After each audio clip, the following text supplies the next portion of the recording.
Hello and welcome. I'm Saeed from StoryPlanet.net. Dive right into the essence of the most captivating books without reading them cover to cover. Whether you're on the go, at the gym, or just relaxing at home, we offer you a unique and enriching listening experience. Today, we are exploring the book, The How of Happiness, a creation by Sonja Lyubomirsky. The How of Happiness, published in 2007, offers a scientific roadmap to achieve greater happiness by transforming our thoughts and actions based on diverse empirical studies. Before we delve into these revelations, it's interesting to note that Sonja Lyubomirsky is a psychology professor at the University of California, Riverside. She serves as an associate editor for the Journal of Positive Psychology and has received numerous academic grants and awards. Among these is a $1 million grant from the National Institute of Mental Health, which supported research central to the How of Happiness. With 8 key ideas to unveil, brace yourself for a deep dive into this captivating book on StoryPlanet.net. To start, the text introduces a scientific approach to increasing happiness and emphasizes the benefits for the individual. The text discusses the abundance of happiness guides from non-experts and highlights the importance of science-backed information. It suggests that social psychology research can provide valuable insights on increasing happiness. Key points include how achieving desires may not always lead to happiness. Genetic predisposition doesn't determine happiness entirely, and sometimes doing less can be more beneficial than doing more. Key idea number 1. Personal circumstances have less impact on our happiness than commonly believed. Research suggests that personal circumstances play a small role in determining our happiness, accounting for only about 10% of the variation in happiness levels. Changes like getting married or becoming rich may bring temporary boosts in happiness due to hedonic adaptation, but these effects tend to wear off quickly. Studies show that the long-term impact of major life changes on happiness is minimal, indicating that true happiness is less reliant on external circumstances than we often believe.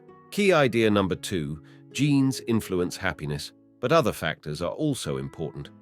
Personal circumstances account for only 10% of our happiness. Other factors such as income, marital status, occupation, attractiveness, health, and major life experiences are included in this percentage. Genetics play a significant role in happiness, but they do not account for all of it. Studies on twins show that while genes influence happiness levels, they do not explain them entirely. The research indicates a complex interplay between genetics and other factors in determining happiness. Key idea number 3. Thoughts and behavior contribute to 40% of our happiness. Genes account for 50% of happiness variations, circumstances contribute 10%, and thoughts behavior make up 40%. We can modify our happiness by changing thoughts and behaviors since genes and circumstances are less flexible. Genetics determine a happiness set point, but individuals can work to increase happiness through mindset and actions, even if naturally disposed to lower happiness levels. Key idea number 4. Intervention studies help researchers pinpoint thoughts and behaviors that enhance happiness. Research has shown that thoughts and behaviors can impact happiness. Intervention studies help identify what promotes happiness. An example studied gratitude by having participants keep gratitude journals. The group that wrote once a week reported increased happiness. This study confirmed the positive effects of gratitude exercises on well-being. Key idea number 5. The timing and frequency of practicing a happiness-boosting activity influence its effectiveness. Writing in a gratitude journal once a week can make people happy, but doing it 3 times a week doesn't increase happiness. The frequency and timing of happiness-boosting activities matter. Repeating tasks too often may diminish their impact.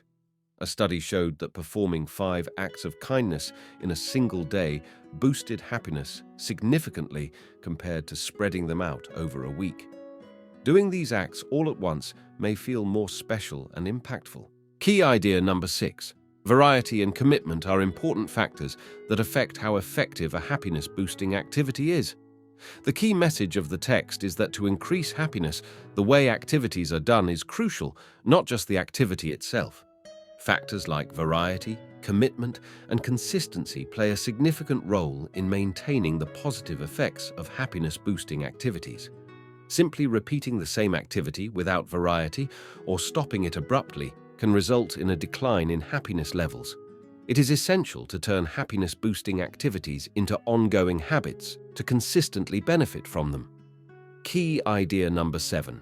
Engage in activities that boost happiness in a way that feels authentic to you and switch them up to maintain their effectiveness. The key is to vary happiness-boosting activities to prevent them from feeling repetitive. Find methods that resonate with you and switch them up to keep them fresh.